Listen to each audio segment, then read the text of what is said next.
Hey guys, thanks for tuning in to another video on ForgottenWeapons.com. I'm Ian McCollum, and I want to use this Armatix iP1 in a backup gun match. But before I can do that, I need to make sure that I can actually make it shoot and find out where it's zeroed. The sights are non-adjustable. Now, yesterday we took a look through how this works mechanically, how it works electronically, which is also a thing with this, and the crazy wacky saga of the Armatix smart gun in the US market. So if you haven't seen that video, definitely go back and check it out. Today, we're gonna try some shooting. So I figured the first thing I'll do is just try shooting it without activating it on the watch. It shouldn't work. So the LED here is showing up red, which counterintuitively means it's not going to fire. Red is off, green is go for this. Yep. Okay, does not work. So what I need to do is activate it with my smartwatch, which is that. Let's see, I need top right. Nope, wait, hold on, I got it backwards. Okay, bottom right to turn it to gun mode. Hold top right for 3 seconds. There we go. Now input the pin code, which is 22222. Good. Okay. We'll turn it on for 3 hours. That should be plenty of time for this range session. All right, now, haha, you see that? Now our LED is showing up green, which means it should fire. I'm gonna run this thing single action because the trigger is awful.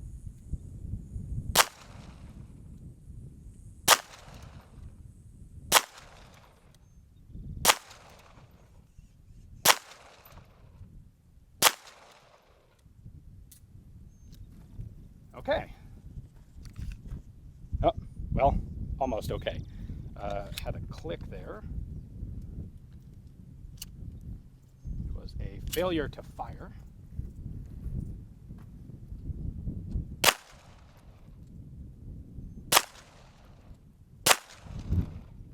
And, all right, locked open on an empty magazine. Let's take a quick look at where it's actually hitting. A little bit to the right. That's actually not bad. That's better than I was expecting. And as we looked at yesterday, the sights are completely fixed in place. So I can't do anything to adjust it, except I know in the match tomorrow, I need to hold just a little bit to the left if I have a really close shot. Now let's try a couple other things that I'm curious about with the security system on this pistol. All right, so first up, the range of the connection between the watch and the pistol is 10 to 20 inches, kind of depending. So if I have them close, it's green. If I move the watch, there we go. So if I'm standing with one arm way out here, it doesn't synchronize with the gun. And I'm curious, if I have to shoot one-handed, yeah, this is coming up red. Oh, now it's green.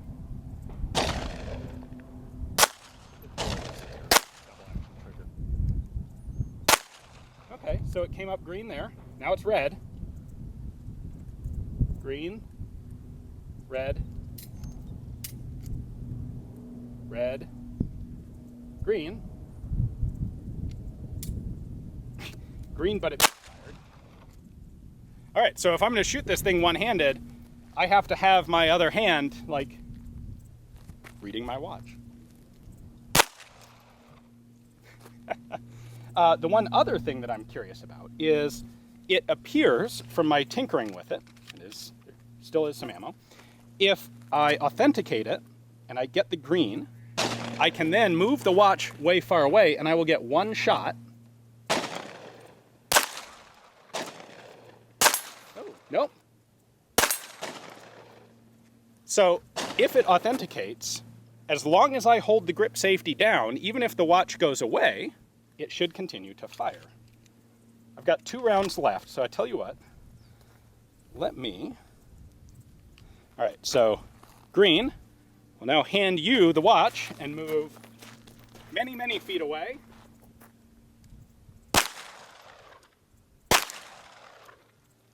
There you go. So it synchronizes, it authenticates when you click the grip safety in, and then remains authenticated until you let the grip safety out. So if a person wanted to, they could bypass this, by setting up the watch, closing this, putting a rubber band around it, and then throwing the watch away, and you'd be good to go until the batteries die in the gun. Interesting. All right, that was more successful than I expected, so let's adjourn magically to tomorrow at the backup gun match. Ready. Shooter is ready. Stand by. Hold for 3 seconds. Okay, enter the pin code. Good. Pin code is good. Default length of allowable shooting time.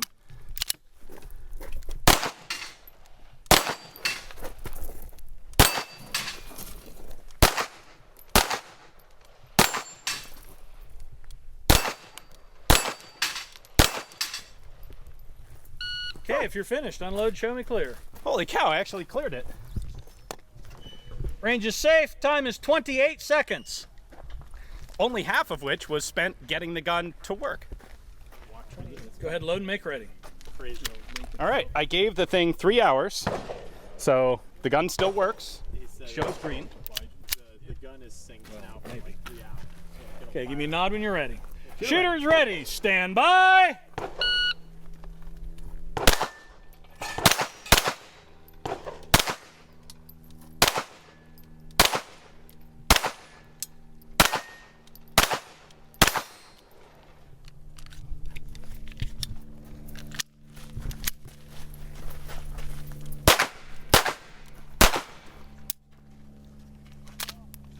Ah, double feed.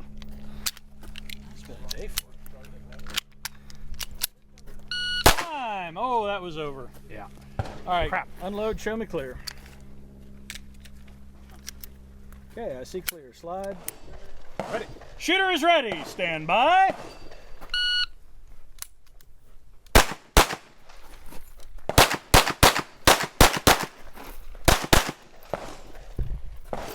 That seems to have been 10. Your shooting is not very Teutonic. Down 1.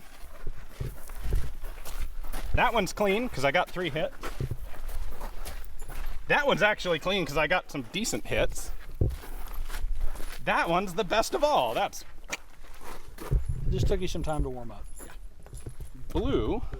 Says that the magazine is not in the gun. Green says that I am authenticated. I still have 2 hours of shooting time remaining before I have to re-authenticate the gun. All right. All right, give me a nod when you're ready. Ready. Shooter is ready. Stand by. Hit him and they go down. Hit him twice, you get 6. I hit it twice.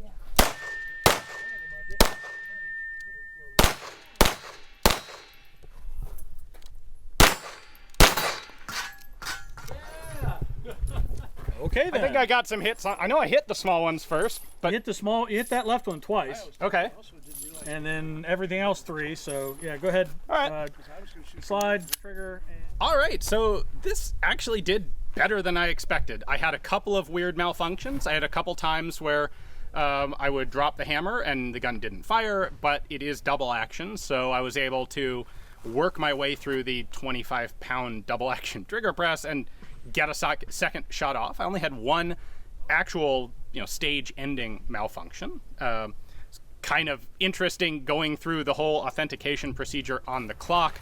Obviously, that cost me a massive amount of time. Like, the best shooters were completing that stage in the same time that it took me to actually make my gun work, which is perhaps a relevant comparison. So anyway, a huge thanks to the viewer who loaned me this to do some shooting with and tabletop filming. These are really rare in the US because they were pulled off the market so very quickly. So big thanks to him. Hopefully you guys enjoyed the video. If you didn't see yesterday's video about the mechanics of how this actually works, I'll link it at the end. You should go check it out. Thanks for watching.